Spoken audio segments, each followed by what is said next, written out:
CTS 뉴스가 주요 정당 대선 후보들에게 차별금지법과 기독교 사학 등 기독교계 7개 주요 이슈에 대한 의견을 물었습니다.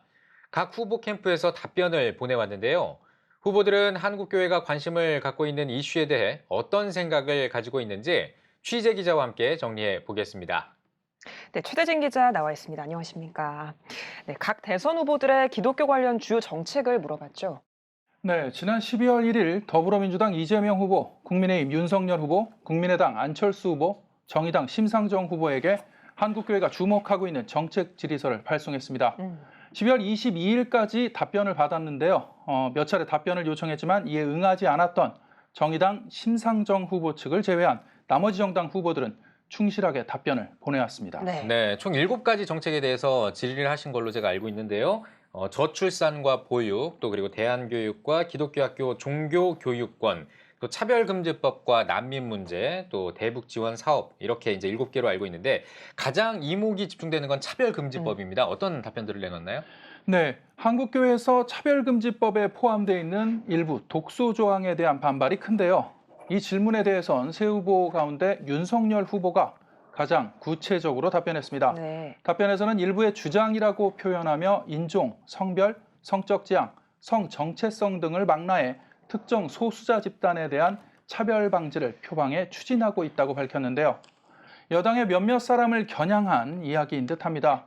또한 헌법 해석 차원에서 많은 논란이 있는 만큼 일반법 제정에는 신중을 기하고 필요하다면 개별법의 관련 조항을 구체화하는 것이 사회적 논란을 피할 수 있다는 의견을 내놨습니다. 안철수 후보는 사회적 합의가 먼저라며 반드시 사회적 공론화 과정을 거쳐야 한다며 짧게 답했습니다. 이재명 후보는 현재 국회 논의 과정에 있는 만큼 교계의 우려와 의견이 충분히 반영되길 바란다는 입장을 밝혔는데요. 한 발 물러선 것으로 보입니다. 네. 그러면 불건전한 종교 집단과 이단 사이비 문제에 대한 후보들의 입장은 어땠습니까?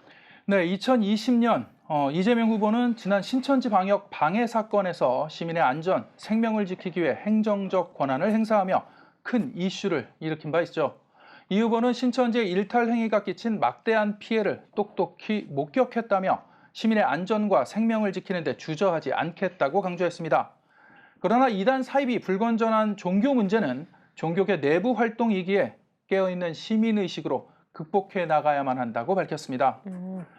윤 후보는 이단 사이비 단체들의 교묘한 포교 활동에 대한 문제가 심각하다고 지적하며 가족 해체, 종교 갈등 등 사회적 분열로 이어질 수 있다고 우려했습니다. 안 후보는 불법 행위에 대해 철저히 수사하고 엄중히 처벌하겠다고 짧게 답했습니다. 세 후보 모두 문제의 심각성에 충분히 공감하고 불법 행위에 대한 엄중한 처벌을 약속했습니다.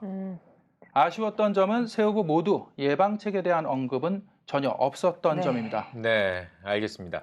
또 이제 저출산 같은 다음 세대 문제가 또 심각해지고 있는 그런 상황인데 또 저희 이제 CTS 같은 경우에도 다음 세대 문제를 해결하기 위한 활동들을 많이 해 왔지 않습니까? 특별히 관심을 모았던 질문들이 있다고요. 네, 먼저 교회를 통한 저출산 문제 극복 방안에 대해 이재명 후보는 교회가 국공립 어린이집을 설치하도록 협력하겠다고 밝혔고 윤석열 후보는 한국교회가 저출산과 보육에 전념하도록 필요한 지원을 하겠다고 밝혔습니다. 민간 차원에서 교회의 활동을 협력 지원하겠다고 해석할 수 있을 것 같습니다. 두 후보와는 다르게 안철수 후보는 국가 차원에서 출산, 보육 시스템을 구축, 완성해 국가가 책임지겠다는 입장 같습니다. 또한 대안교육에 대해서는 세 후보 모두 국가 차원에서의 지원이 필요하다는 입장이었습니다. 이 밖에도 기독교 학교들의 종교교육에 대해 세 후보 모두 한국교회의 입장에 공감했습니다. 이 후보는 학교와 학생 모두 존중받아야 한다고 답했습니다. 이에 반해 윤 후보는 헌법 제31조 규정된 교육받을 권리와 교육의 자주성에 관한 규정을 근거로 기독교 학교가 더 높은 차원의 자율성을 보장받아야 한다고 밝혔습니다. 안 후보는 가장 짧게 두 문장으로 답했는데요. 종교 사학의 건화 기념이 마땅히 존중받고 교리를 가르치는 것 또한 폭넓게 인정받아야 한다는 입장을 밝혔습니다. 네. 난민 문제에 대해서도 후보들마다 미세한 차이가 있었죠. 네, 이재명 후보는 유입을 막기보단 국민의 안전을 우선하겠다는 입장을, 윤석열 후보는 법과 상충되는지 따져야 한다는 신중론을 밝혀왔습니다. 안철수 후보는 개방적인 입장이었는데요. 국민적 동의를 구해 나아가 이민자를 국가 발전의 기재로 활용해야 한다고 밝혔습니다. 또한 한국교회의 대북 지원 사업에 대해서는 이재명 후보와 윤석열 후보는 민간 차원의 교류 협력에 대해 지원을 약속했습니다. 반면 안철수 후보는 인도적 지원은 사회적 합의를 바탕으로 추진하겠다는 입장이었습니다. 네. 그리고 어떤 후보 캠프에서는 한국교회가 어떤 일을 해왔는지 오히려 되물어 왔다는 이런 얘기도 들었습니다. 어떤 네, 사연입니까? 그렇습니다. 예.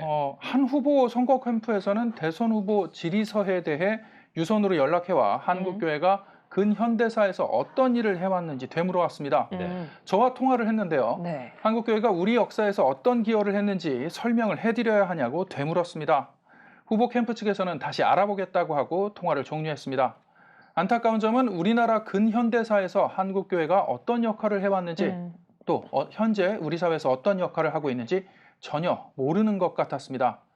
대사회적으로 한국교회가 우리나라를 위해서 어떤 역할을 해왔는지 알릴 필요가 있어 보였습니다. 네. 네.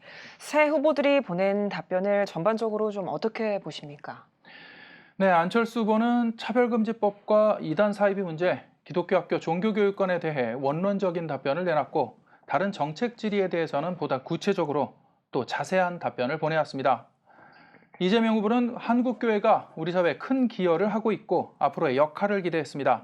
답변 양에 있어서는 윤석열 후보 측이 가장 많았고 한국교회 활동에 대한 구체적인 설명 역시 가장 많았습니다. 전체적으로 한국교회와 함께 협력하고 지원하겠다는 입장이지만 아쉬웠던 점은 몇몇 정책을 제외하고는 구체적인 실천 방안을 제시하지 못한 것 같습니다. 어느 후보가 당선돼 우리나라를 이끌지 아직 알 수 없지만 약속했던 입장들을 어떻게 정리하고 추진해 나갈지 지켜봐야 할 것 같습니다. 네. 대선이 50일 정도 앞으로 다가왔습니다. 기독교 가치관에 부합하는 국가 지도자가 선출되길 바라겠습니다. 오늘 여기까지 듣겠습니다. 최대진 기자 수고하셨습니다.